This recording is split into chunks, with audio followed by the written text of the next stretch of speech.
All right, we are back live as the Patriots decide to trade up in the 6th round now to select. Let me pull up the name. Evan, do you have it on hand here? It is Michael I can't pronounce it well, but it's Michael Onwenu from Michigan, guard prospect.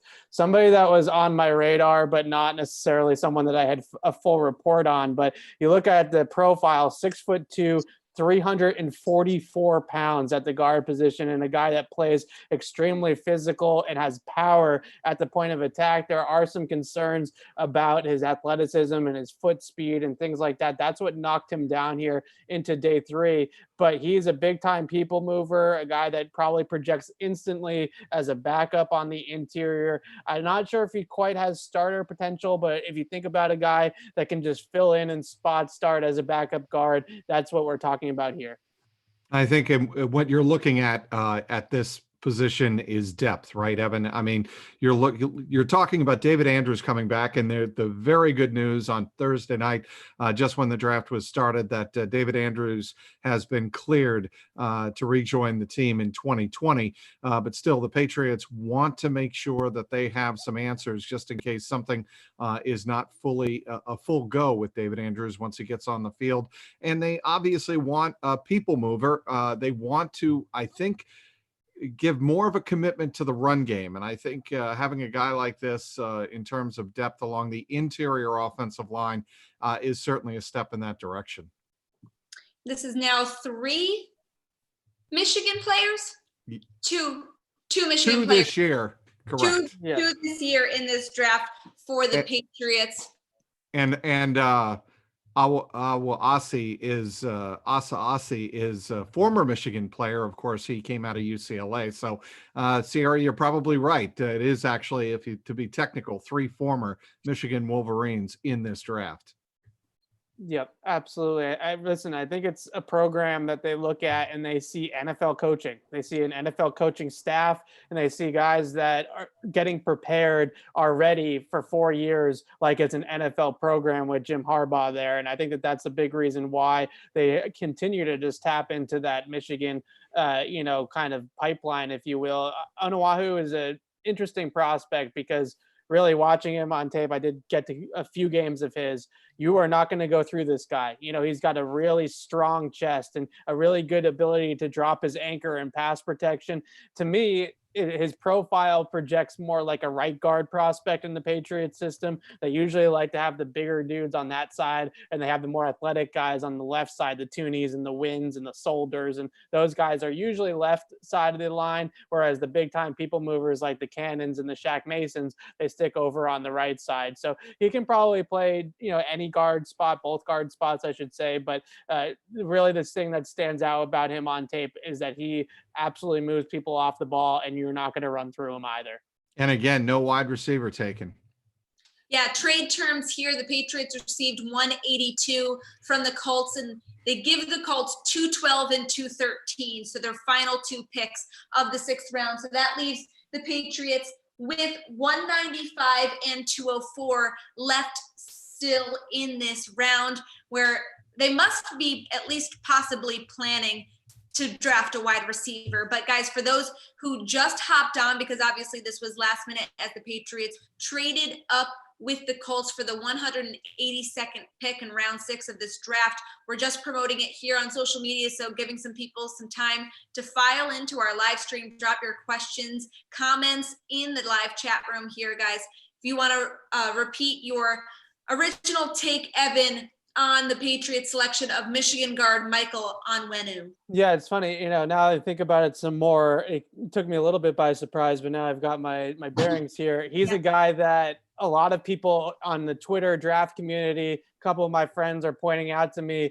as an underrated prospect in the interior offensive line class this year. Biggest reason why is his power at the point of attack. 6'2", 344 pounds, has all the NFL power and the NFL girth. You look at his frame and he just looks like an NFL starting guard. And then on top of that, he has a good anchor and pass protection. You're not going to run through his chest. You're not going to be able to bull rush him into the pocket. Most teams that go up against him last year didn't didn't even bother really trying to bull rush him because it wasn't going to work anyway. So those power rushers tried their luck with other guys on that Michigan O-line instead. So a prospect to me that projects more on the right side of the Patriots offensive line, that's usually where they stick the people movers, the Shaq Masons, the Marcus Cannons. Whereas on the left side, you got the Wins, you got the Toonies, you got more of the athletic upside type of players.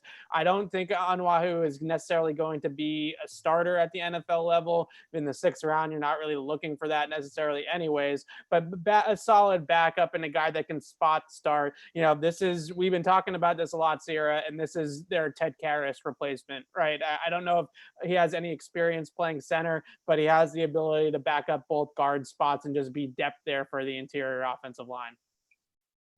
Absolutely. And a lot of people in our comments are wondering what we've been wondering, why not wide receiver here? But the Patriots now are back on the clock in about 9 picks. So probably if they were going to go wide receiver and offensive lineman, they're probably both going to be available within 10 picks here in the 6th round. So do you expect them to go in that direction here in 9 picks? Well, the one thing that's interesting, I think, is that they packaged some of these picks together, right, to move up for the offensive lineman. And I remember just what Caserio said last night, that they really didn't have a ton of guys left on their board. So I think that what we're looking at here is that they're consolidating picks on day 3 a little bit because they don't really feel like they need to make that many more picks. And they had a bunch of those picks right clustered together in the 6th round, and they had the 1/7, and they probably don't feel like they have 5 more players that they need to, draft here. So you package some of those picks, you move up a little bit, you get a guy that was on your board, and then you kind of go from there.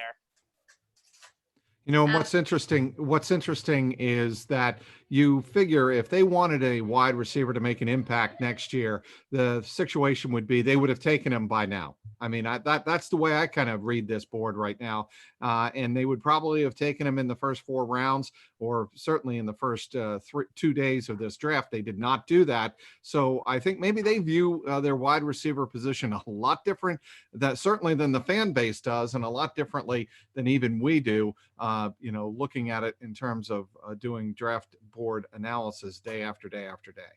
Yeah, I think that the big thing is that when you look at their wide receiver depth chart, you got Julian Edelman, you got N'Keal Harry, and you got Mohamed Sanu and Jacoby Myers. My guess is that they feel pretty good about that foursome. They feel like a guy isn't really necessarily going to come in here and compete and steal a job from one of those guys. And we had Greg Bedard on last night, or maybe it was the 1st round that Greg mentioned it, that they feel really good about N'Keal Harry right now. They feel like he was kind of coming along towards the end of the season and absorbing the playbook and understanding information and starting to get into his own a little bit in the Patriots system. So maybe they're looking at it as kind of like last year was sort of a redshirt year for N'Keal, and this kind of like kind of a practice year, so to speak. And they're hoping that he's going to be able to ramp it back up and kind of be that stud receiver that we've been looking for in this draft. They might feel like they already have that guy in N'Keal Harry. But Evan, you know what fans are wondering? Who's going to take the top off? I mean, even in Philip Dorsett, you had somebody who could run vertical, right? I mean, he was probably their best pure deep receiver outside of the one game that Antonio Brown played in. Yeah, I think the guy that, I know that people don't want to hear this, but Damari Byrd, I think they're pretty high on him. And I think they look at him as a 1-for-1 replacement for Philip Dorsett in that take the top off speedster type of role. And you're not going to find anybody in any draft that's that much faster than Damari Byrd is, who ran in I think he ran a 4.26 at his pro day a couple of years ago. So that's some serious speed on the outside. So that role, that smaller, faster, take the top off the defense type of role, I think that's the guy that they're looking at is Damari Byrd, and not necessarily someone like a Darnell Mooney or a KJ Hamler early on in the draft. And they like what they have with them. And obviously, since the last time we were on, Jake Fromm was drafted. We talked about potentially a 6th round situation to mirror Tom Brady's draft pick at 199, but he was selected by the Buffalo Bills, so he will be staying in the AFC East. But I'm going to read a quick quote from you from Nick Caserio from last night. He said, "We're going to have a 3rd quarterback paired up with Jarrett and Brian. Where he comes from and how he gets here is yet to be determined. There are a few guys we like and feel comfortable with. Now it's just a matter of how we get them on the team." Do you think the Patriots end up drafting a quarterback at all? I think that when you start to look at the board, I think some of the guys that they maybe penciled in as potential picks, obviously they didn't like Jake Fromm. They had plenty of Yeah. opportunities to draft Jake Right. Fromm and they didn't do so. So they obviously didn't have a high grade on him. But James Morgan, I think, was a guy that they were in on and liked. I think they also liked Jacob Eason as well. It's just the way the board shaped up. They just didn't necessarily have the picks to go ahead and get a guy like that. So I think the biggest thing that with this quarterback class now is that most of the guys that I'm seeing still on the board are probably more like undrafted free agent prospects. The one guy that I would say though is Cole McDonald from Hawaii, who is a fun study.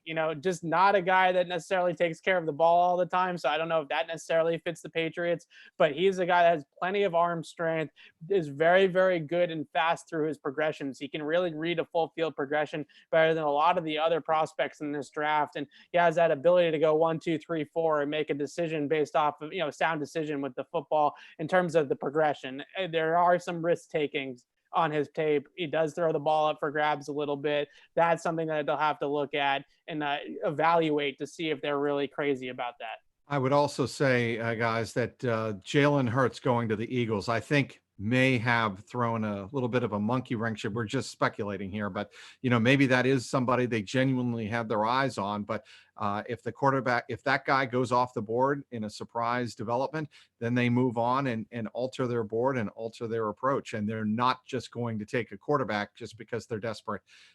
We think that they're desperate, or the fans think they're desperate to take a third quarterback. Yeah, the other guy that's still out there, I didn't even realize he's still on the board, but Anthony Gordon's still on the board here in the 6th round from Washington State.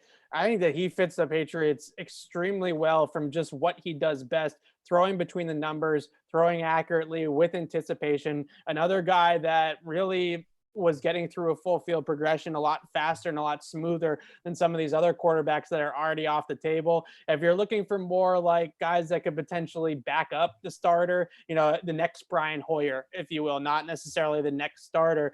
Nate Stanley from Iowa and Jake Luton from Oregon State both fit that profile. I don't think either one of those guys has starter potential down the road, but they certainly have, good high-end backup potential, like in a Brian Hoyer type mold. Absolutely. And a quick nugget of information about the Patriots' most recent pick here. 9 of the last 12 offensive linemen selected by the Patriots have come on day 3. Why do you think Belichick is so good at finding talent at the back end of the draft at this position? I think the one thing that they're great at is, well, they have Dante Scarnecchia. Nobody else does. And even though Scarnecchia is retired from coaching from football, he was at the combine and working with these offensive linemen and interviewing these offensive linemen. So, yeah, I think that they do a great job of evaluating talent down there for sure. But at the same time, I also think that they have a great coaching staff that's able to develop that talent into something more than what they would elsewhere. I don't know if a guy like a Marcus Cannon, who was a later round pick because of some health issues mostly, but also just was a later round pick, I don't know if he becomes the guy that he is today if it's not for Scarnecchia. Similar to like a Ted Karras too. I'm not sure that he becomes, who he is today without Scar. So that's a huge part of it. And luckily Scar is still, working with the development and the drafting side of things and scouting these guys for Belichick and telling him, this is the guy I like the best. And I know the Patriots already selected 2 tight ends in day 2 of the draft, but are you surprised that Thaddeus Moss is still on the board here?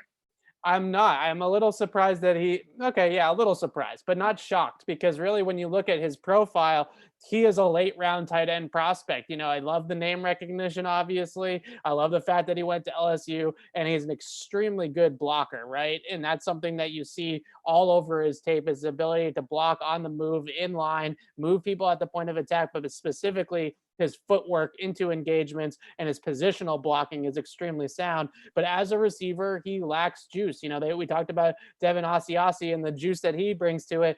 Thad Moss is nowhere close as dynamic as a route runner or receiver as a guy like Asiasi is. So teams look at, I think, a guy like Thad Moss and see, end of career Dwayne Allen out of him, somebody that can be a reliable check down option, leak him into the flat, have him run a little route between the numbers, a snag or a hitch or something like that. And he's got a good set of hands and he's not going to drop any passes thrown his direction, but he's not going to move the needle at all in the passing game. I'm missing a couple picks here. Was Donovan Peoples-Jones drafted yet? Yeah, I believe so. Let me look at the best available here. No worries. Yeah, guys, we're just hopping on here. Obviously, the Patriots traded. Yeah, he was drafted. He was drafted. So KJ Hill is still undrafted right now, still on the board, which is just shocking to me. I mean, I have no idea what's going on with that. Like, I know he ran a 4.6, but it's just a 40 time, honestly. Like, it's honestly shocking to me. If he ends up going under, I can't believe he'll go undrafted, but if he ends up going undrafted, that's going to be one of the major steals of undrafted free agency in recent memory. So that's an interesting name to look out for. Courtney Davis from Texas A&M is still out there. James Proche is still out there. Isaiah Hodges, there's still receivers out there. Aaron Fuller, Tyree Cleveland has a nice athletic profile. Juwan Jennings has some off-field issues that you have to work out, but his tape is decent. He was also a little bit on the slower side too. He ran more like a tight end than a wide receiver in the 40. I think he was like a 4.7 guy. So he's more of like a move tight end type of prospect instead of a true outside receiver. But there's still plenty of wide receiver talent. The Patriots still have a couple of picks. If they pick up a guy like KJ Hill at this point in the draft, it's one of the steals of the draft. Absolutely. And a couple more pieces of information on the Patriots' newest draft pick, offensive lineman Michael Onwenu. He actually played on the offensive and defensive lines as a freshman at Michigan. He eventually worked his way into a first full-time offensive line starter. He was also a third-team All-Big Ten honoree in both 2018 and 2019. Obviously, a guy who's played against some serious competition in big-time moments and worked his way up to a full-time starter at Michigan. So obviously not a pick that was super high on your radar, not a player that was super high on your radar, Evan, but you ultimately like the pick. Yeah. I've heard of the name before, right? This isn't a guy that's completely off the reservation. And a lot of guys that I trust with offensive line scouting have told me that he's one of the more underrated interior prospects in this draft. They had him higher on their boards than some of the guys that have clearly gone ahead of him in the last couple of days. So, I think the biggest thing with him is going to be this, as great as the size is in some ways, when you're that big, when you're close to pushing 250, and there are some murmurs that he was actually playing bigger than that at Michigan, closer to 270. Some people are saying, if that's the case, I mean, that's going to be an issue in terms of his movement skills and his athleticism and foot speed. But on the interior, if you're just looking for him to bang bodies and move people off the line of scrimmage, he clearly can do all of that.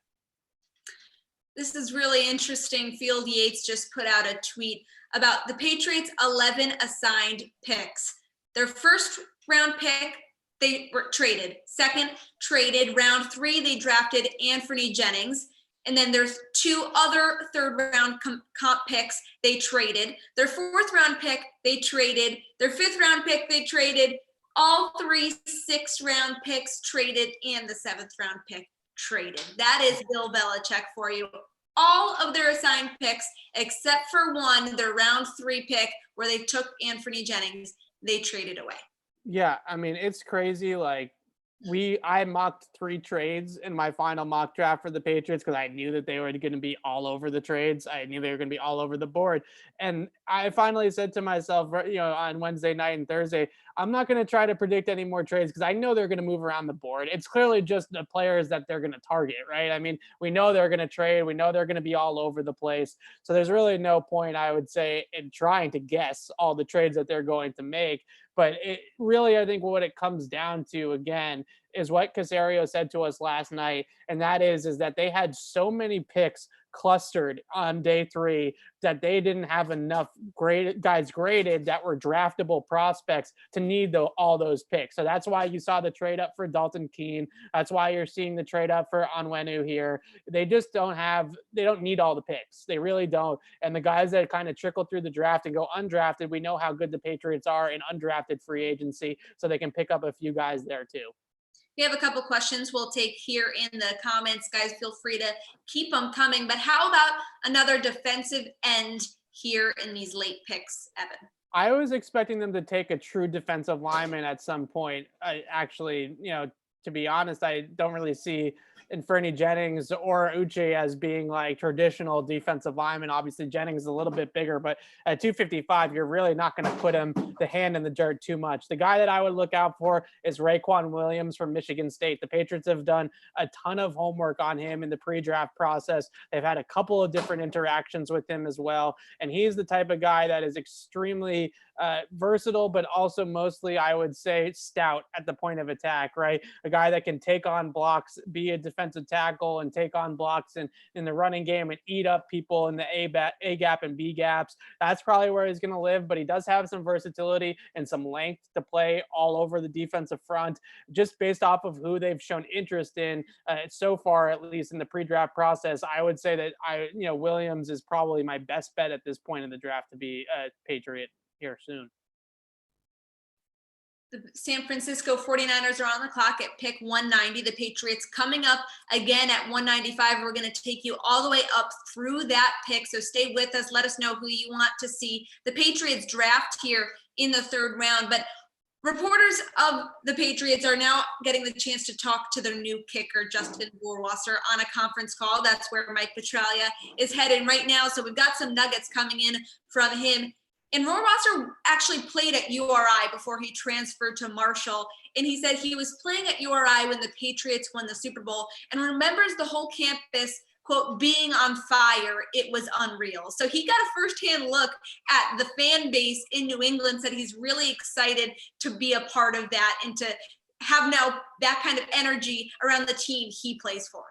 Yeah, listen, I think that a lot of these picks that they've made, Sierra, are guys that had some sort of tie to New England or tie to each other, with Devin Asiasi and Josh Uche and Dalton Keene have roomed in different places together. And, it just seems like familiarity with each other on a personal level is standing out with a lot of these picks, or, just being local. And also Asiasi is from San Mateo, which is Tom Brady's hometown, and Julian Edelman's hometown. So they both know a ton about the Patriots. Everybody seems to have some sort of connection in some way to New England already. So a little bit of that going in here too. It's been a really interesting draft. It's been a classic Patriots draft. They didn't take the guys that I necessarily would have taken in the spots that they took them at, but those were their guys on their board, and you trust the board and you hope it works out. Right. Rohrwasser also saying he's built a really nice relationship with Patriots special teams coach Cam Accord during the pre-draft process. So he knew that New England was interested in him. Yeah. I mean, it sounds like a lot of these guys, and Fernie Jennings point blank said that Vinny Sinceri told him he was going to be a Patriot at the combine. So it really doesn't seem like a big secret for a lot of these players that they're ending up here in New England. I know. I wonder, all these players who have the cap of the team they were drafted at, just ready to go to put it on after they get the phone call. How do these guys know where they're going? I guess. Well, I can tell you, actually. So they sent every player that they figured was going to get drafted, got a giant box in the mail with all 32 teams' hats in it. Okay.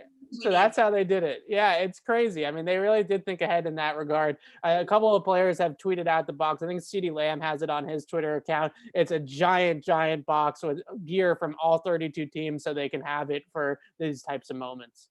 You learn something new every day. I've always wondered about that. I said, these players must have to know, or there's some really fast shipping that happens. I'm not sure. So good to know they get all 32 caps to put on. And now we're getting some questions about the depth of the wide receiver class and how much of a miss it would be if the Patriots didn't end up grabbing anyone from it, because heading into this draft, it was, oh my goodness, there's a lot of wide receivers that could go day one, day two, and you're getting kind of the same kind of caliber of guy. Why haven't the Patriots tried to strike gold with this wide receiver draft class? This is another classic Belichick move. Whether you like it or not, he often zigs where everybody else zags. And one of the things that he'll look at is he'll say, all right, all these other teams are going to be jumping at this, all these wide receivers that everybody's falling in love with and gushing about. So we're going to take players at all the other positions that we're going to get great value for, because people are going to be overdrafting the wide receivers. And I think that that's what you're seeing is a guy like Uche or Duggar, for example, at the top of the second round. those guys were probably not as high on other teams' boards that were looking for the T. Higginses and the Denzel Mims, and Brandon Ayuk went at the end of the first. And a lot of guys going, wide receivers specifically, going in that like 22 to 40 range in the draft. I think the Patriots looked at it and they said, you know what, let's let everybody else scoop up the wide receivers, and we're going to take the top players at the other positions that we have on our board and clean up there, and then wait for a wide receiver late where the value will be exponentially higher because of the depth of the class. They're going to add a wide receiver. I truly believe that. I don't know if it'll be a draft pick or an undrafted free agent, but don't sleep on either one. I mean, we've seen their guys pan out at the end of the draft just as often as we've seen guys that they pick at the top of the draft pan out. I mean, I hate to like compare everybody to Julian Edelman, but that's obviously the most obvious one. But even Jacoby Myers last year is an undrafted guy that comes in here, makes the team, and has a pretty big impact in the season. So they're going to get a guy in here at some point. It might not be the guy that we wanted. It might not be a flashy name at the top of the draft, but it'll be a guy that will be productive or be, have a chance to make the team and be someone that fits the system nicely. Honestly, I can't believe that KJ Hill's still sitting there. Someone's got to go grab him. That's ridiculous. Jacksonville just grabbed up the quarterback Lutton, so he's off the board now as well. Yeah, the quarterbacks are kind of dropping like flies at this point, as you would expect at this point in the draft.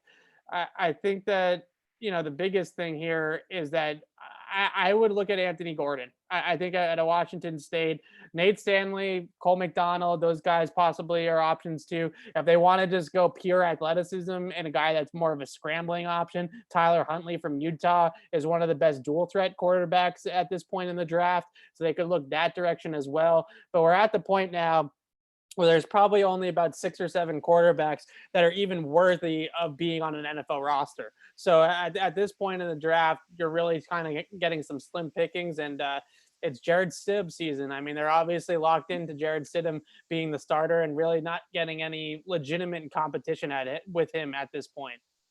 Here's some pertinent information coming out from the Rohrwasser conference call. Right after the Patriots drafted their new kicker, Justin Rohrwasser, there were some concerns surfacing on the internet about a potentially racially insensitive tattoo he had on his arm. He was asked about that by Patriots reporters in this conference call, and this was his response. He said, "I thought it stood for a military support symbol at the time.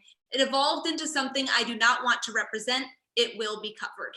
He said he got the tattoo in high school. So Rohrwasser obviously acknowledging that he does not stand for the racially insensitive tattoos that are on his arm and will be covering them up. Oh, that's good news. Obviously, it's not draft day without a little bit of drama, right? No, absolutely not. And I'm glad that he came out and said that and is saying all the right things, because as soon as they made the pick and we started doing our research on the player, I'm tweeting out things about him as a kicker. And obviously you got to read the mentions and see everybody talking about something else outside of football. That's obviously, kind of disgusting, quite frankly. So hopefully this, clears it up and we can move on from it. You got to assume the Patriots did their homework on that, and Rohrwasser was prepared to field questions like this and probably explained himself to the Patriots organization and assured them that that would be covered up, and it's not what he stands for. So moving on now, the Patriots are picking at 195, and we're right now the Green Bay Packers. Their pick is in at 192, so we're just a couple picks away from the Patriots. And everyone in our comments, Evan, we've beaten this topic to a pulp, but people want a wide receiver. But you said that the Patriots feel good about the 4 that they currently have on their depth chart. Do you think any of these pro quarterbacks still available are an option for the Patriots? That's a question that just came in on our feed. Yeah, I think Anthony Gordon is probably the best bet from Washington State as a guy that can come in here and actually do something that isn't just going to be a glorified backup type of skill set. There's some other guys, though. I know that there's some love out there on the Twitter sphere for Jake Luton.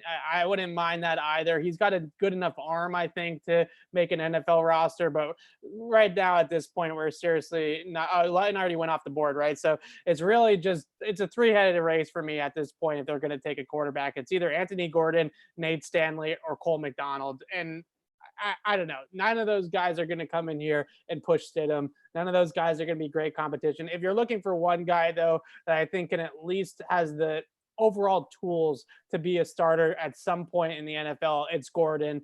But overall, we're sort of out on the quarterbacks at this point. Absolutely. Someone asked how many more picks the Patriots have. They have 195 here in round 6, then 9 later. They have 204, and then they have 230 in the 7th round.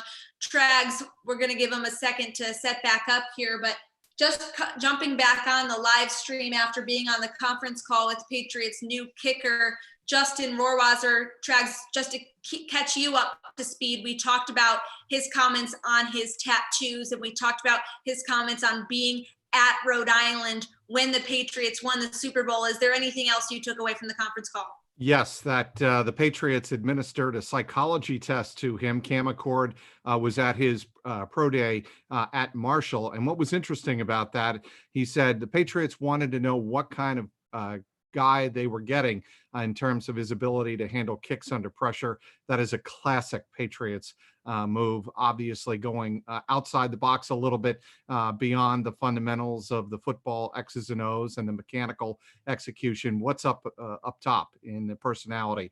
And I think they wanted to know, can this kid handle pressure kicks? You know, obviously we've seen Stephen Gostkowski do it. We obviously saw it with Adam Vinatieri. He's aware of that lineage. And I thought that was very interesting that he acknowledged that and knows what his expectations are coming to New England. That's absolutely the number one thing that stands out about him is his clutchness. I mean, I mentioned the stat in a previous video that we did, 14 for 14 in the 4th quarter or overtime. That 53-yard game winner is going to be all over the place when people are starting talking about this guy as well against Western Kentucky last year in the rain. So a guy that's kicked in the elements, he's clutch in the 4th quarter and overtime. It's really a Patriot type of kicker that, you know, if we had paid more attention, maybe we would have been on him a little bit earlier in terms of just the makeup and the general makeup of him. It also has a big, big leg. I talked to one of my kicking friends, Brandon Cahill, who's a kicking coach that hasn't worked with him directly, but he just told me that he's got an absolutely massive leg. And that is obvious, I think, with 230 pounds, 6'3" guy. I actually asked him about his size as well. And I said, would that size possibly come in handy if the Patriots were to use you at any other position? He laughed, but he said, no, I'm here to kick. And I think I'm just going to do what they ask me to do. Absolutely. The Buccaneers are on the clock at pick 194, meaning New England is on deck. We've got a question here in the chat. It feels like Duggar, Uche, and Jennings are a response to Lamar Jackson, meaning the more mobile type of quarterback. Would you agree? Yeah, I think the funnest part about a guy like Kyle Duggar is that because he's 217 pounds and he's a physical downhill tackler that has pretty good tackling technique as well, and he ran a 4.49, he's got the speed and the physicality to spy quarterbacks like a Lamar Jackson. So you can play him in that matchup. You can play him at linebacker essentially and have him be an off the ball linebacker and a spy in the box against Lamar, and a guy that can really chase sideline to sideline. And you see the blur that he is on tape, even at the DT level. I know it's a step up in competition, and he didn't face anybody like Lamar Jackson at line or Ryan. That's for sure. But he has the ability to run sideline to sideline, and the tackling ability translates in the open field to be able to, you know, guard guys like that or contain guys like that, I should say. And then another week he can go out there and lock down Travis Kelce. The next week they might play him at high zone and deep safety. So he can play all over the defensive backfield and do a bunch of different things for them. And I think, obviously, you know, with a guy like Pat Mahomes with Kansas City, he falls into that category. The league seems to be going in that direction. And that's why it doesn't surprise me as much as it does other people that the Eagles took Jalen Hurts, because I think with Carson Wentz, the Eagles want him to be a pure pocket passer. We've already seen him injure his knee late in the 2017 season, tore his ACL. So I think the Eagles want the ability to go with like a more mobile quarterback who can also throw on the run. And that maybe also explains why the Eagles went in that direction. Well, the Patriots pick is in. They go Justin Herron, offensive tackle from Wake Forest. All right, so they double dip on offensive linemen.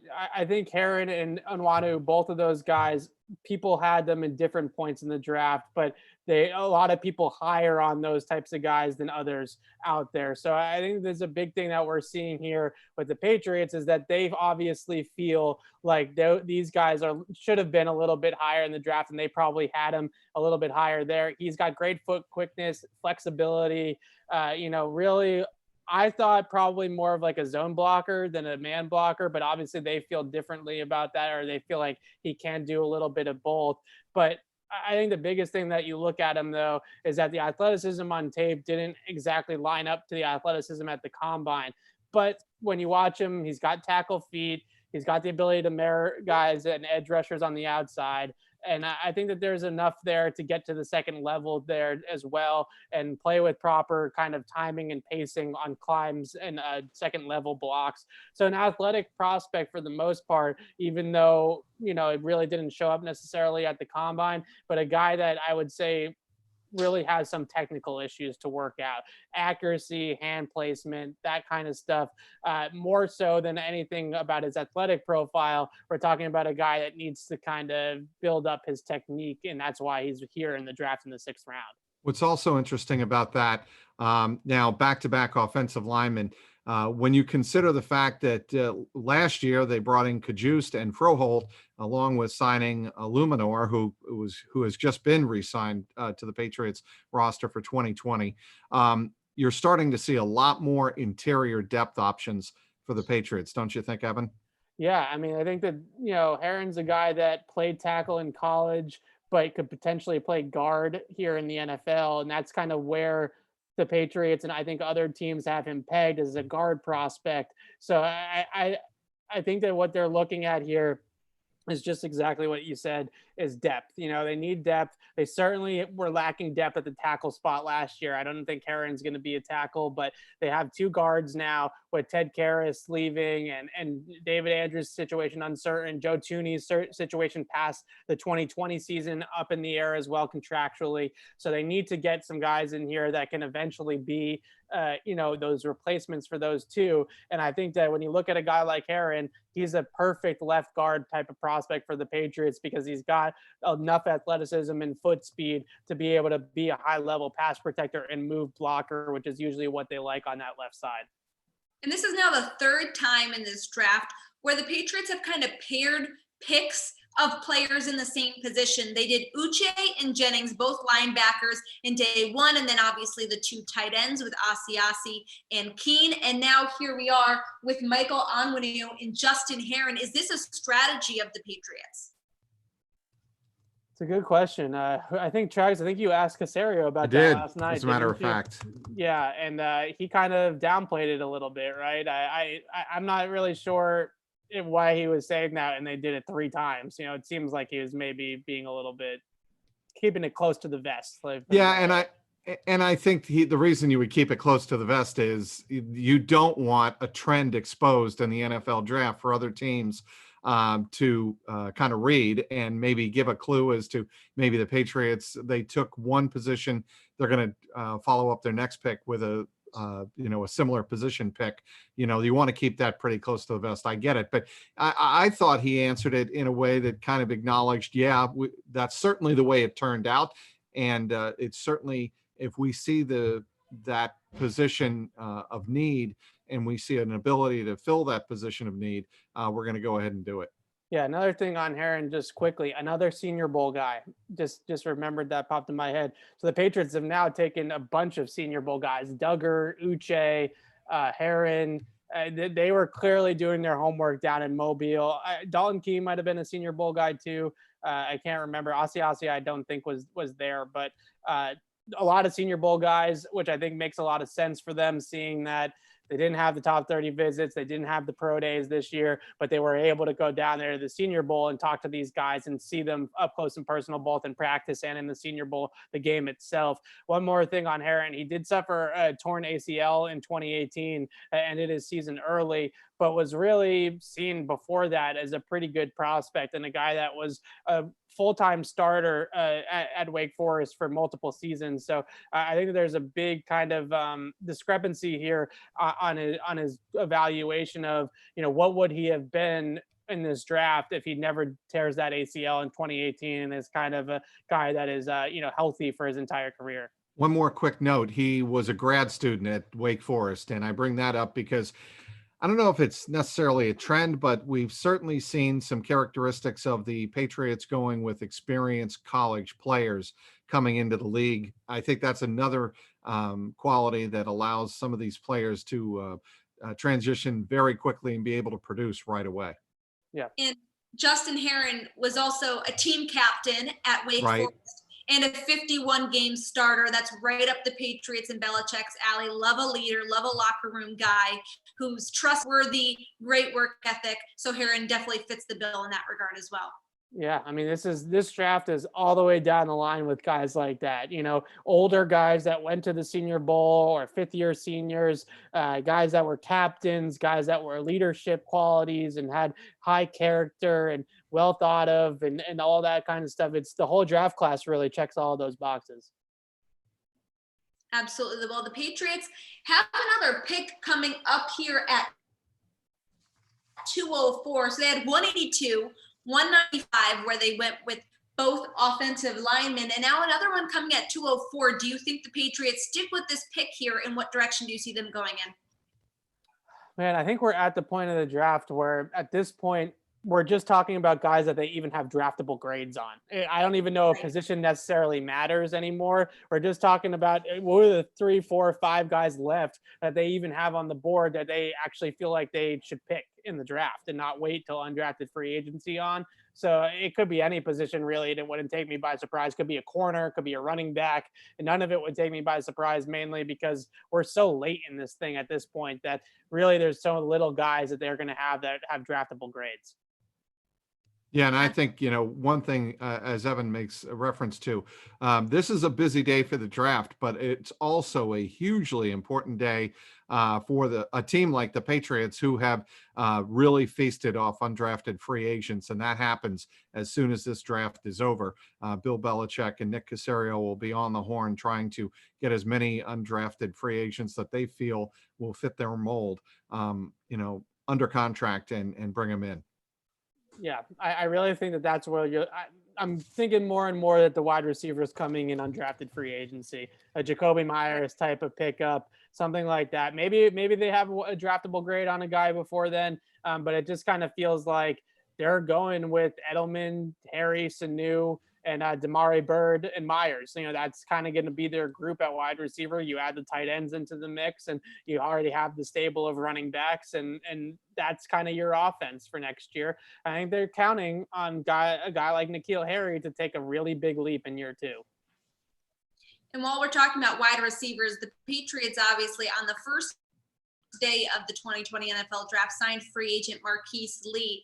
We weren't so high on him because obviously that injury history isn't great. He's played in 6 NFL games in his last 2 seasons because of his stints on injured reserve. But in yesterday's pre-draft show, we talked with NFL veteran George Iloka, who mentioned that Marquise Lee could have significant impact with the Patriots. Do you think that the Patriots are high on Lee and think that they kind of filled a little bit of a void with him there, and that's why they haven't drafted a wide receiver? It's a good point. I mean, it's definitely, I wouldn't rule it out. I think the one thing that you look at with Lee, although he's had some experience in the NFL, I often think the Patriots go back to what they thought of him coming out of college. And he was a very good college prospect, drafted very highly in his draft. And I think a big reason why the Patriots are kind of taking a chance on him here is that they're hoping that maybe they can get into that untapped potential and get the guy that Jacksonville picked in the 39th overall back in 2014 and really unlock that kind of skill set. That was the reason why he was such a highly touted prospect. Absolutely, Trags. Do you have any thoughts on the Patriots wide receivers group at this point, since we're so late in the 6th round and in the draft in general? Do you think that the Patriots are signaling that they like what they have? I think that's what I said a little while ago, and I agree with you, Sarah. I think they're very comfortable with their receivers. Remember, I think the way the Patriots view the wide receiver group, it's not always plug and play, even without Tom Brady there anymore. And Tom Brady demanded obviously a lot from his receiving core, but the receiving game in the Patriots offense is not straightforward, right? And I think we all know that, unless Josh McDaniels and Bill Belichick are going to completely throw out their current, their offensive playbook. I don't think they're going to do that. Then you want receivers who are comfortable with what they're doing. The receivers aren't thinking while they're out on the field. They're actually just reading and reacting and going. And I think they're very comfortable with the receivers that they have for that particular reason. Yeah, you got to wonder, Trags, after they drafted N'Keal Harry last year, and it did take such a long time for him to kind of stick and figure out the offense. And this year they were just like, why even bother with it? Correct. Right? Why even bother bringing in a guy at this point that we know is going to basically be for what his rookie season? If N'Keal Harry can't produce in his rookie season, and we're probably not going to get anybody that can come in here and be a big time difference maker in year one. So why not just pick players at different positions and go the undrafted route or a late round flyer on somebody that we like? Absolutely. And with Tom Brady no longer the quarterback for the Patriots, and seeing how N'Keal Harry struggled to adjust and learn the playbook with as much ease as the Patriots wanted him to, it took him a little bit longer. Do you think that Josh McDaniels, the Patriots, would ever consider simplifying what they're going to do now that it's a different quarterback under center, and that would be a little bit more wide receiver friendly, rookie wide receiver friendly? Well, I want with that. Go ahead, Trags. Yeah, I just want Evan to explain the Earhart-Perkins system and why that is relevant right now. Go. Well, so the Earhart-Perkins system, the best part about the Earhart-Perkins system is that all 5 eligible receivers are chess pieces that you can move around on the fly. And the biggest thing for the Patriots is that they need their guys to know all the spots that they're going to have to play. So if you're a tight end, you better know the Y route tree and you better know the H route tree. If you're a wide receiver, you better know X, Z, and slot. You can't just know one or the other, because they're going to move you all around the formation and they're going to want to go with tempo. They're going to want to do different things. And the other thing about it is that for the most part, the Patriots have some complex play calls. I think that gets a little bit overblown, but for the most part, especially at the line of scrimmage, we're talking about 1-word associations, 2-word associations. We heard Brady all the time, Linda, Rita, all these things that he's calling out the line of scrimmage. He is not just teasing Bill Belichick, right? He's actually calling out a play or a check at the line of scrimmage, an audible at times as well, to kind of say, all right, we're going to go and do this instead of that. And a lot of that command at the line of scrimmage is what makes the system so kind of free flowing. And I think a big part of the reason why it's been so successful, on top of the fact that it's had Tom Brady and Rob Gronkowski and Randy Moss and Julian Edelman and all these great players, is that it really is a system that lends itself to adjust on the fly. In the option routes that they run a lot of the times as well, that's another thing that is able to adjust on the fly too. So I think dumbing down the system is great in theory. It sounds awesome. Last year, they certainly dumbed down the system a lot in certain weeks and in certain matchups. I mean, remember Baltimore, they ran the entire game out of 11 personnel, the entire game. And we never see that with the Patriots. So right. I think that there was certainly some dumbing down last year. The route combinations and the route concepts that they were running weren't as diverse as they were before. So as much as I want to say that, dumbing down the system's a good take, I really look at them last year and I see that they dumbed it down pretty much as you could possibly do for what the system is in general. So I would almost say that they need to go back to being a little bit more creative again. I think last year it got way too kind of boring, quite frankly. Well, and the other thing is, when they did not take a wide receiver in, let's say, the first 2 rounds, they traded out of the first round and they haven't done anything yet. But when they didn't take a receiver in the first 2 days, to me, that was a signal that the talent level that they saw out there wasn't worth changing their system. Meaning, you can bring in a Deebo Samuel, let's say, or a Denzel Mims, whoever, you name it, some speed burner. But if they don't know the route trees, then they're kind of useless in the offense, at least for the first couple of months that they're in New England. It's like, I can't even understand, it's like graduate level, right? It's such what they're running, especially for example, we all love Denzel Mims as a projection for the Patriots in this draft. But you take a guy like Denzel Mims from the Baylor offense, where he's running 3 routes the entire year. He's running hitch, he's running go, and he's running comeback. And that's it the whole year. Maybe a post in there a little bit too. That's it. 3-4 routes. You bring him here. Now he's going to have to run routes from different alignments. He's going to have to run all the routes in the route tree. I mean, it is a completely And move different, along the line of scrimmage. right. It's a completely different animal. I mean, it's just a totally different animal. So I think a big reason why is they looked at a lot of these, kind of wide receivers in this class, and there just wasn't a ton of guys that really stood out to them that had that kind of ability to, adjust to the system and get up to speed at the top of the draft. You look at some of the guys that got picked in their range that they had to pick there at 23 that they could have taken, like a Brandon Ayuk. He's 75% of his production came on screens, go balls, and posts. Those 3 routes. Denzel Mims, same thing. Say all of his production coming on a couple of different routes. Those are not the types of guys that are going to come in here and be able to adjust and be able to learn the system and pick things up quickly. Well, the New England Patriots are back on the clock at pick number 204. We're at 201 with the Ravens, so about 3 picks away. Let's take some questions from our chat, guys. Keep them coming in. One of them is, does Onwenu have any versatility? Could he swing to tackle or center if needed? I think every interior offensive lineman can learn center. I truly think that. Obviously, you got to teach the guy to snap the ball. That's the hardest part. Ted Karras really didn't play much center before he got to New England, and he really picked it up just fine. So I think you can teach any guard to play center or any guard to play any of the 3 spots on the interior. Right. Onwenu, definitely not going to be a tackle, at least not at 350 plus pounds. That's not a guy that you're going to want to put out in space. I think Herron has more of the ability and experience to be that guard / tackle. I would say that if you're looking for somebody to do both, then he's going to be the guy more so than Onwenu. And it's incredibly rare for a offensive lineman to play all 3. The Patriots have had a couple. Logan Mankins could do it.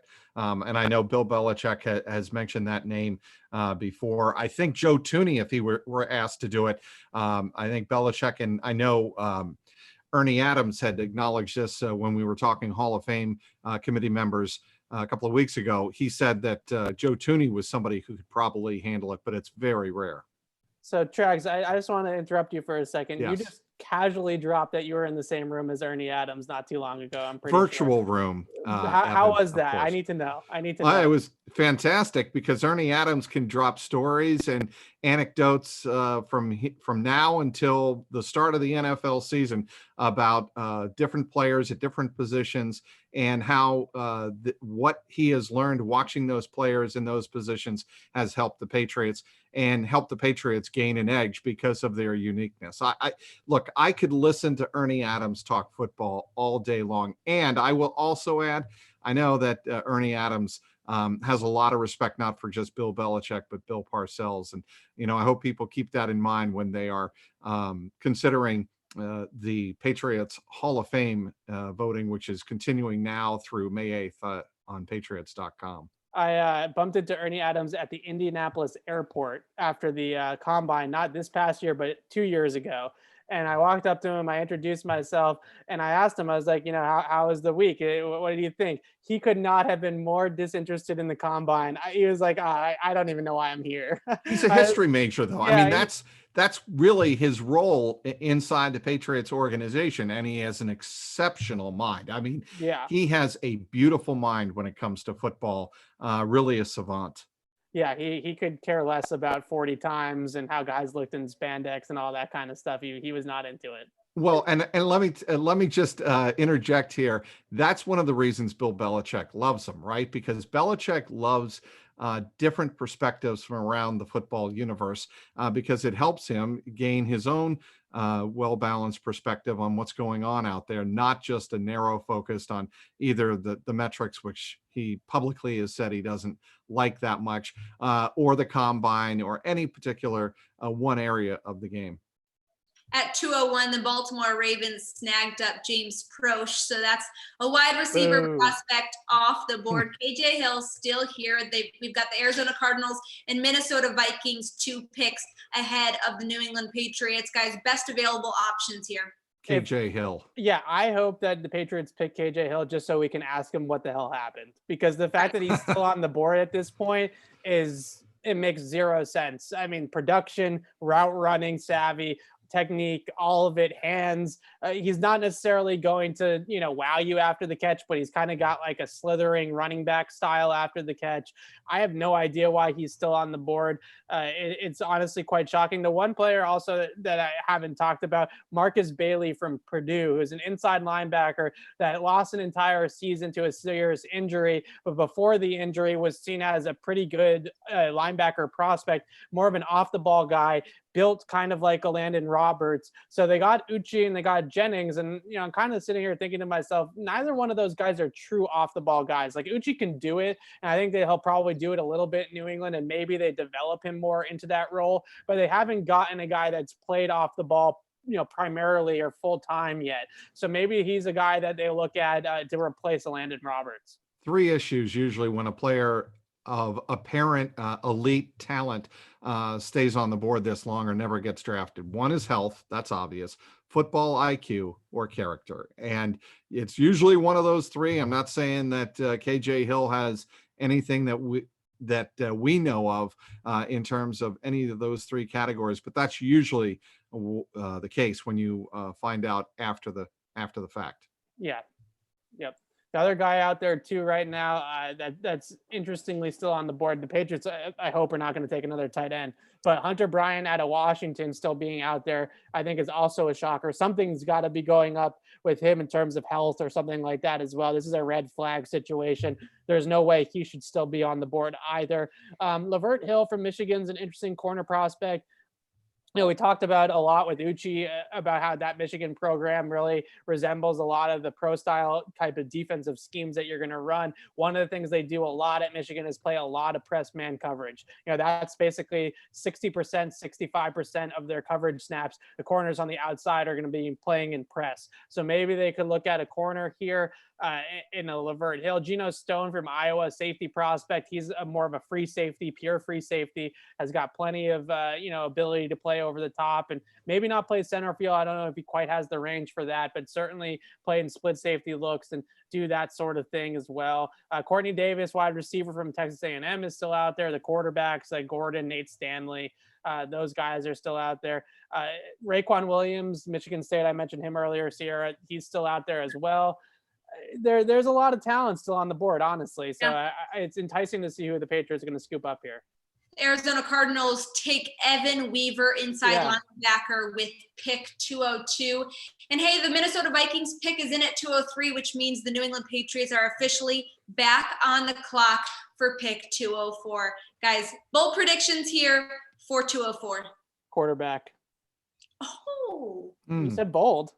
That is bold. The kid from Hawaii, Evan? That would be fun. He's a gunslinger. He really is. You can't contain him. And I think that's the one thing about him, though, with Cole McDonald, is if you bring him in here trying to get him to be somebody that he's not, I just don't know if that's a recipe for success for him. I think if you draft him, then you got to know that he's a risk taker, that's what he is about. And if you don't want him to be that type of player and you want to coach that out of him, then it's going to take away a lot of the hesitancy is going to seep in. And he's going to be shy to pull the trigger, which is a total opposite of the type of player that he is. He's got to be the type of guy that pushes the ball down the field and takes some chances.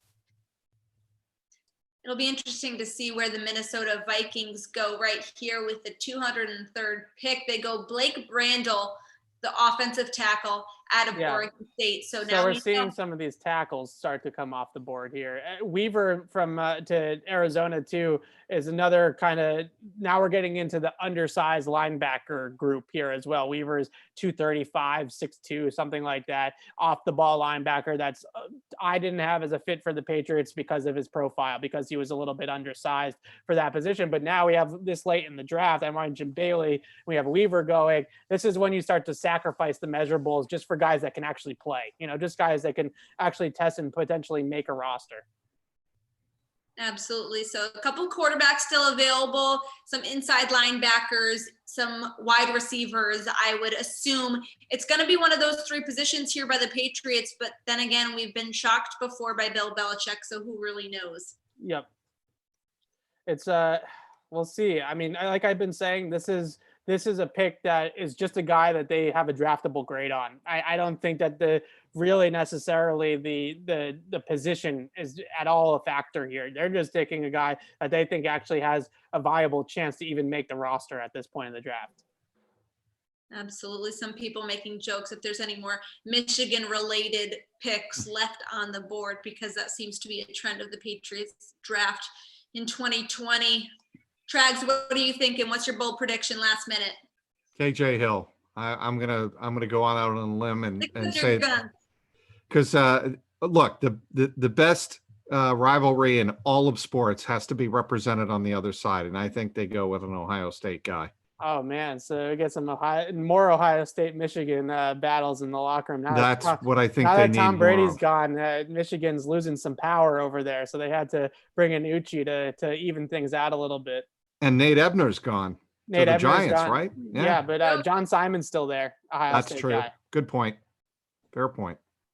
Let's Those see. guys The Patriots are on the clock, and they've been on the clock for a few minutes now. So I wonder if they're trying to work a trade here, because if at this point of the draft, if you're taking a player, you know who it is. You know what I mean? There's really no reason to wait for a couple of minutes on the clock and just kind of hang there. That's if one. You're taking a player, you know. Yeah, and that's one thing that Nick Caserio said last night in his conference call. They have a couple of players that they have in mind at each particular spot, and they rank those 2 to 3 players in terms of the priority of how much they would help. And there's the pick.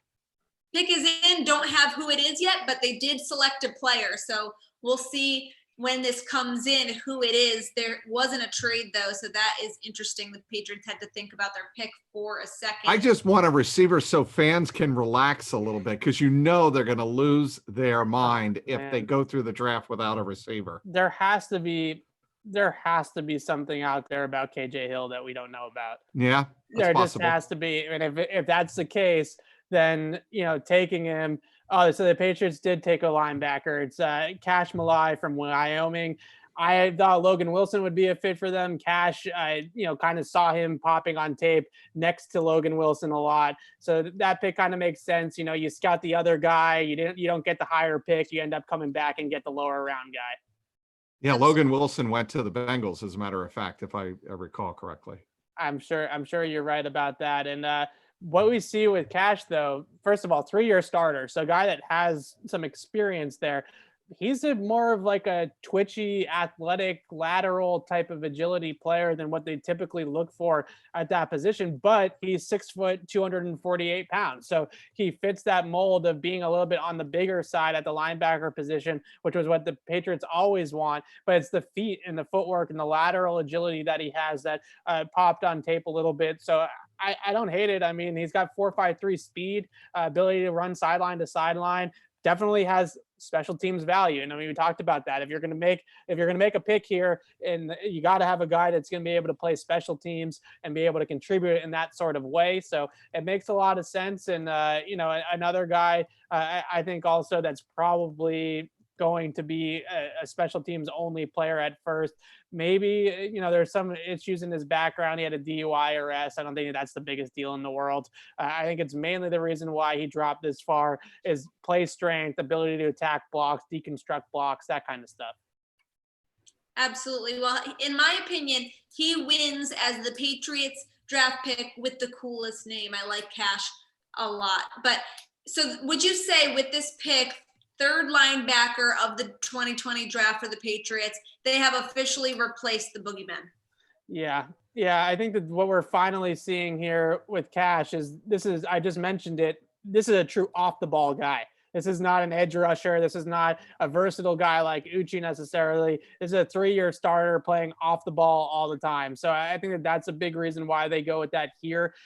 Basically, I think what you're seeing is that Uchi and Jennings kind of replace your Collins and Van Noy part of that boogeyman, and then Cash kind of comes in here and replaces a Landon Roberts. Absolutely. Was Cash, is his last name Malawai? Am I saying that right? I think so. I didn't want to butcher it, so I just keep on saying Cash, but I think you got it. There we go. Was he on your radar, Evan, heading into this draft? He was, because I watched so much freaking Logan Wilson tape that I knew, you just eventually you just start to notice other guys. You know what I mean? It's just one of those things. It's similar to Onwenu, that, you're watching guys like Ruiz and other players on that offensive line so often that everybody just starts to kind of, gel together a little bit. So I knew that he was a draftable player potentially for them because of his size and kind of off-ball instincts and stuff like that. So I'm not shocked to see it. I'm telling you, it's one of those situations where they've been watching so much Logan Wilson that eventually they're like, hey, who's this other guy that's playing next to him that's pretty good? Guys, I got to check out here because I'm going to get on another conference call. Michael Onwenu will be having his conference call at 5, so I will return momentarily. Trags, I think Yes. do me a favor and ask him how much he weighs. Onwenu, I will be happy to do that, Evan. Because for you. there was some rumors out there that he was up to like 370 at some points last year. But he's listed at 350, correct? Yeah. All right, I'll do that, Evan. Thanks, Trags. You bet. I actually think we're going to take a breather here too on our live stream. The Patriots have one last pick at 2:30 in round 7. We'll be back to react live with you guys on that pick. But thanks for tuning in. What an eventful live stream this was. 3 picks for the Patriots: Michael Onwenu, Justin Herron, and Cash Malua. I'm going to figure out how to say his last name correctly before our next live stream, I promise. But we get 2 offensive guards and an inside linebacker here in the 6th round for the Patriots. Thanks for reacting live with us, and we'll see you again soon here on our YouTube channel.